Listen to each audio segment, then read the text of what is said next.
Assalamualaikum warahmatullahi wabarakatuh.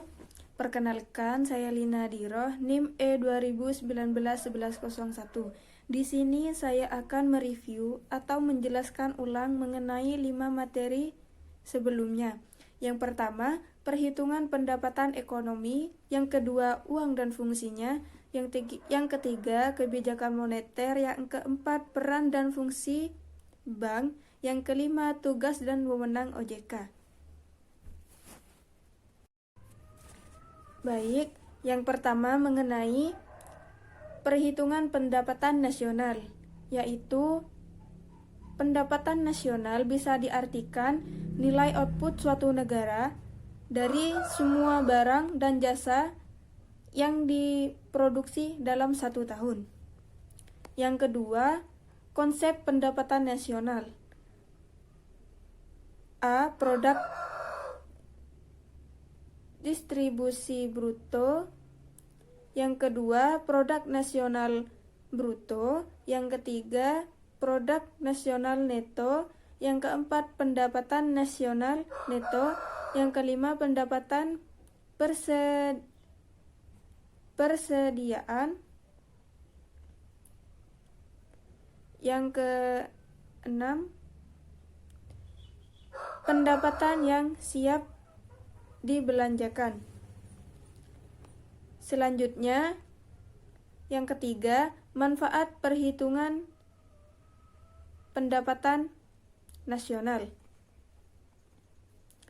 Yang pertama, mengetahui tingkat kemakmuran suatu negara. Yang kedua, mengevaluasi kinerja perekonomian dalam skala tertentu.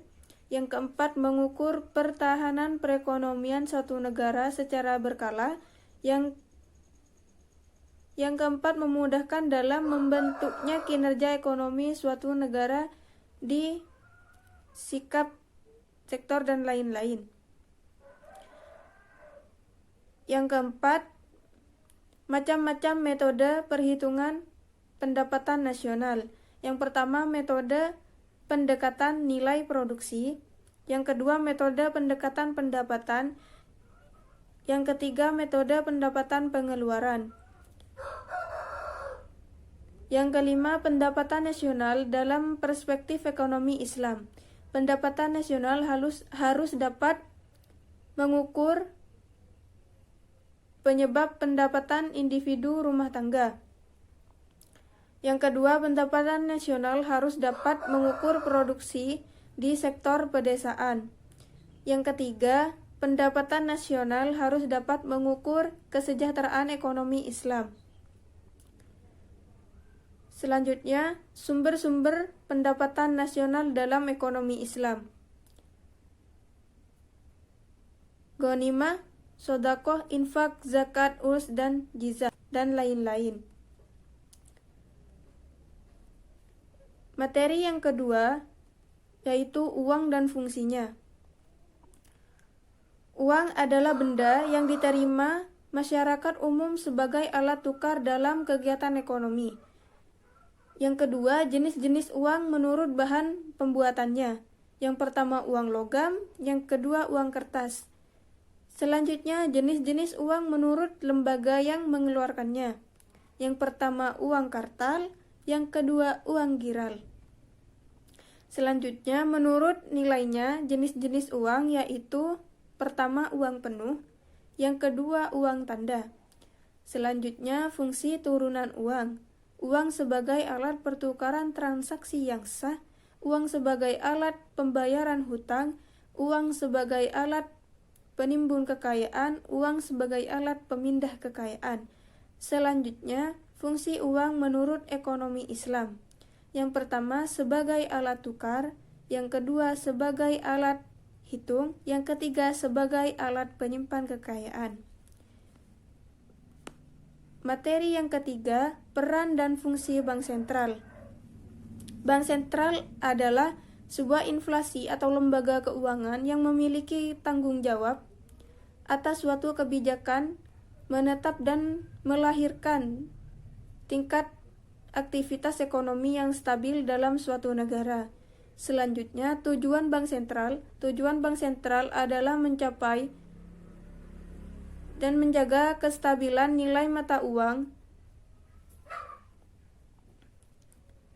1. Menyediakan. Selanjutnya, tugas bank sentral berkaitan dengan pemerintah. Yang pertama, menyediakan kredit terhadap pemerintah. Yang kedua, mengatur kas pemerintahan. Yang ketiga, melakukan lelang, surat hutang negara, dan lain-lain. Selanjutnya, tugas bank sentral dalam perbankan. Yang pertama, menentukan suku bunga. Yang kedua, sebagai bankers. Yang ketiga, menentukan pengembangan kredit yang sehat. Yang keempat, melakukan pendamaian semua bank. Baik, dilanjut dengan materi yang keempat, yaitu kebijakan moneter dan perspektif ekonomi Islam. Kebijakan moneter adalah seperangkat kebijakan ekonomi yang dibuat untuk mengatur ukuran suku tingkat pertumbuhan uang di dalam perekonomian negara. Selanjutnya, jenis-jenis kebijakan moneter. Kebijakan moneter ekspansif dan kebijakan moneter kontraktif. Selanjutnya, tujuan kebijakan moneter. Menerbitkan mata uang sebagai alat pertukaran dalam ekonomian. Menjaga kestabilan harga, menjaga kestabilan ekonomi, meningkatkan kesempatan kerja, memperbaiki neraca perdagangan kerja masyarakat, distribusi likuiditas yang optimal, mempertahankan keseimbangan neraca, pertumbuhan ekonomi, dan pemerataan pendapatan. Selanjutnya, instrumen kebijakan moneter. Kebijakan operasi pasar terbuka, kebijakan diskonto, kebijakan cadangan kas, kebijakan kredit. Yang kelima, kebijakan dengan moral. Selanjutnya, beberapa mazhab kebijakan instrumen kebijakan moneter dan ekonomi Islam. Yang pertama, ististaduna. Yang kedua, mazhab mainstream. Selanjutnya, instrumen kebijakan metode dalam ekonomi Islam. Yang pertama, nisbatul ihtiyati, ikna al-ma'i, nisbatul ikrat, adatus sanadat, asu al-ismamiyah, al-istimar, al-hukumi, adatut tasdik. Dilanjut dengan materi yang terakhir, yaitu tugas dan wewenang OJK. OJK adalah sebuah lembaga negara yang memiliki fungsi dan tugas dalam penyelenggaraan sistem pengaturan dan pengawasan terhadap industri jasa keuangan secara terintegrasi. Dalam penyusunan OJK di antara perbankan, pasar modal, asuransi, dana pensiun, lembaga pembiayaan, dan beberapa lembaga jasa keuangan yang lain. Selanjutnya, asas otoritas jasa keuangan. Yang pertama, asas independensi, asas kepastian hukum, asas kepentingan umum, atas keterbukaan, asas profesionalisme, atas integritas, asas akuntabilitas. Selanjutnya, tugas OJK, yaitu yang pertama, mengatur dan mengawasi kegiatan jasa keuangan baik di sektor perbankan ataupun non-perbankan.